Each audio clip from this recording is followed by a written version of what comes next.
Before time, there was nothing. An endless silent void, then light exploded. Creation, the Celestials, beings of cosmic power, emerged. They were not alone. In the darkness, something stirred. Knull, a primordial god of darkness, awoke. The Celestial's light pierced the void, a violation against Knull's dominion. He was the darkness, the abyss personified. The Celestials, in their arrogance, offered Knull a place in their new order. They called him King in Black, a ruler of the endless night. Knull saw it for what it was, an attempt to control him, to diminish his power. He would rule nothing but the void. He would be controlled by no one. Rage consumed Knull, pure and absolute. He would not be contained. He would not be denied. He would be the end of everything the Celestials had created. From the living abyss that was Knull, a weapon took shape. The Necrosword, a blade of pure darkness and malice, was born. It was an extension of Knull himself, a conduit for his rage and power. He cleaved through a celestial, the being's divine blood, spilling into the void. The first blood spilled in anger, the first act of defiance. The dying celestial's power, instead of dissipating, was consumed by the Necrosword, making it stronger, deadlier. Knull felt the power surge through him, fueling his hatred. His war had begun. This was just the beginning. He would extinguish the light, silence the universe. He would make the Celestials pay for their transgression. He would make them suffer.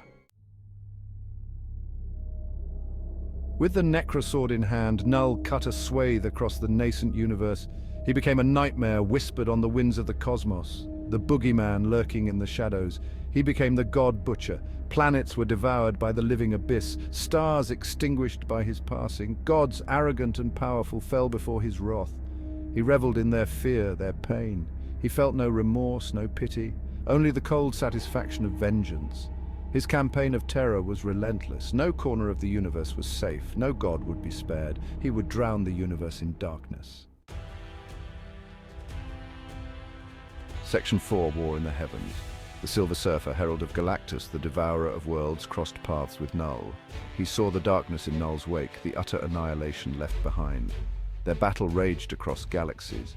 The Surfer, a being of pure cosmic energy, fought with the fury of a supernova, but even his power was insignificant against the might of the Necrosword. Knull shattered the Surfer's board, a symbol of hope and freedom, and left him adrift in the void, a warning to all who dared to oppose him. Thor, god of thunder, stood against Knull. He had faced countless enemies, but none like this. The Necrosword tasted his blood, learned his power, but Thor was not so easily defeated. He would be a thorn in Knull's side, a beacon of defiance against the encroaching darkness. Their battles would be legendary. Section 5, King in Black Earth under siege. Earth, a planet teeming with life, a beacon of light in the darkness. Knull came for it, drawn by the echoes of the Celestials' power. He would drown this world in darkness, extinguish its light. He descended upon Earth, shrouding it in a living abyss. The Symbiotes, his creations, his corrupted children, swarmed the planet. Heroes fell, cities crumbled. The Avengers, Earth's mightiest heroes, fought back. But even their combined might seemed insignificant. Hope dwindled with each passing moment. Was this the end? Section 6, The Fall of a God. Eddie Brock, once the host of the Venom symbiote, had become something more. He had become something akin to a god of symbiotes. He had bonded with the Enigma Force, the embodiment of the universe's light. He confronted Knull, a battle for the fate of Earth, a battle for the soul of the universe. The Enigma Force surged through Eddie, granting him unimaginable power. He fought with the fury of a god, the desperation of a father protecting his child. He struck down Knull, separating him from the Necrosword. The darkness receded. Knull, the god of the abyss, the king in black, was defeated. But the victory came at a cost. The universe would never forget the darkness that had threatened to consume it. And somewhere in the depths of the void, the abyss stared back, waiting.